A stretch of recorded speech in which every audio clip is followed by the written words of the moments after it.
శ్రీకాకుళంలో టీచర్లు ఆందోళన బాటపట్టారు. డీఈఓ కార్యాలయాన్ని ముట్టడించారు. బదిలీల కౌన్సిలింగ్ లో ఆన్లైన్ విధానాన్ని అనుసరించడంపై మండిపడ్డారు. మాన్యువల్ కౌన్సిలింగ్ జరపాలని డిమాండ్ చేశారు. లేదంటే పెద్ద ఎత్తున పోరాటం చేస్తామని హెచ్చరించారు. పూర్తి డీటెయిల్స్ మా ప్రతినిధి సునీల్ అందిస్తారు.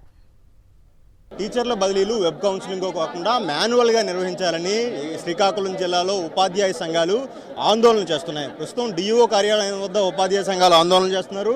వారితో మాట్లాడదాం. సార్ చెప్పండి, మీ డిమాండ్స్ ఏంటి? ప్రధానంగా మీరు ఎందుకు ఆందోళన చేస్తున్నారు?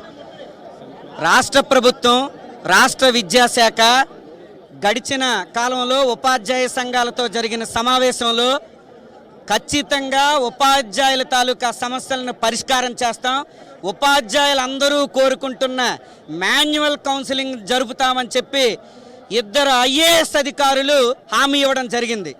ఈరోజు కొన్ని సబ్జెక్టుల కౌన్సిలింగ్ జరిగిన తర్వాత అధికారులు మాట మార్చి వీళ్ళు ఈరోజు వెబ్ కౌన్సిలింగ్ ద్వారా చేస్తామనే విధానాన్ని తెర మీదకి తెచ్చారు. రాష్ట్ర వ్యాప్తంగా ఈరోజు అన్ని ఉపాధ్యాయ సంఘాల ఐక్యవేదిక ఇటువంటి ప్రభుత్వ నిర్ణయాన్ని, విద్యాశాఖ అధికారుల నిర్ణయాన్ని తీవ్రంగా వ్యతిరేకిస్తుంది. మాన్యువల్ కౌన్సిలింగ్ ఇచ్చే వరకు కూడా ఈ పోరాటం అనేది ఆగదు. రేపు రాబోయే కాలంలో ఉద్యమాన్ని మరింత తీవ్రతరం చేస్తాం. అధికారులు దిగొచ్చే వరకు, మాన్యువల్ కౌన్సిలింగ్ జరిపే వరకు పోరాడతామని చెప్పి ఈ రాష్ట్ర విద్యాశాఖ అధికారులని, రాష్ట్ర ప్రభుత్వాన్ని హెచ్చరిస్తున్నాం. ఈ వెబ్ కౌన్సిలింగ్ వల్ల ప్రధానంగా ఎవరెవరు ఎందుకు నష్టపోతారు? వెబ్ కౌన్సిలింగ్ పూర్తిగా అవగాహన లేదండి ఉపాధ్యాయులకి. ఎందుకంటే నిన్న జరిగిన వెబ్ కౌన్సిలింగే ఉదాహరణ. ఎందుకంటే అధికారులు పూర్తిగా ఖచ్చితమైన సమాచారం లేకుండా వెబ్ కౌన్సిలింగ్ ప్రవేశపెడుతున్నారు. ఎందుకు?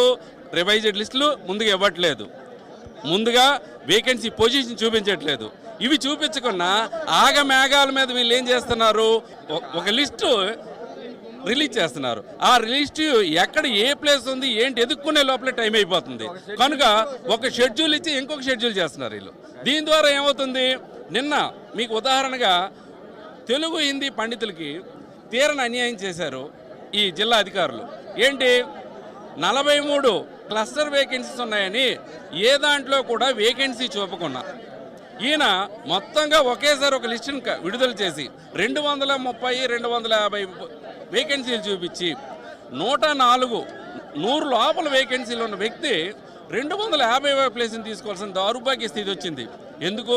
104లో ఉన్న సీరియల్ నెంబర్లో ఉన్న వ్యక్తి 104కు ముందుకు రావాలి. కానీ ఈ వ్యక్తికి వచ్చిన పోస్టింగ్ ఎక్కడ 250కి వెళ్ళింది. అంటే ఈ వెబ్ కౌన్సిలింగ్ వలన ఎంత తప్పిదం జరుగుతుంది మీరే ఒక్కసారి అర్థం చేసుకుంటే సరిపోతుంది. ఈ విషయము కమిషనర్ గారు ప్రత్యేకంగా పరిశీలించాలి. మీరు చెప్పండి, మీ డిమాండ్. ఈరోజు ఈ రాష్ట్ర ప్రభుత్వం ప్రధాన కార్యదర్శి వారు కోన శశిధర్ గారు, విజయరామరాజు గారు రాష్ట్ర ఉపాధ్యాయ సంఘాలతో అనేక మార్లు చర్చలు పెట్టి మాన్యువల్ కౌన్సిలింగ్ ఇస్తామని హామీ ఇచ్చి మొన్న కూడా రెండోసారి కూడా హామీ ఇచ్చి ఈరోజు వెబ్ కౌన్సిలింగ్కి ఉపాధ్యాయుల్ని రెడీ చేయడానికి పూనుకుంది. ఇది ఒక దుర్మార్గమైనటువంటి చర్య. దీనివల్ల ఎస్జిటి ఉపాధ్యాయులు 3000 వరకు ఆప్షన్స్ పెట్టడం అనేటటువంటిది చాలా కష్టం. ఏదైతే ఆన్లైన్ విధానంలో ఈ కౌన్సిలింగ్ జరగడం వల్ల ఉపాధ్యాయులు తీవ్రంగా అన్యాయం జరుగుతుందని కూడా ఇక్కడున్న ఆందోళన చేస్తున్న ఉపాధ్యాయులు చెబుతున్న పరిస్థితి. కెమెరామెన్ రాజుతో సునీల్, సాక్షి న్యూస్, శ్రీకాకుళం.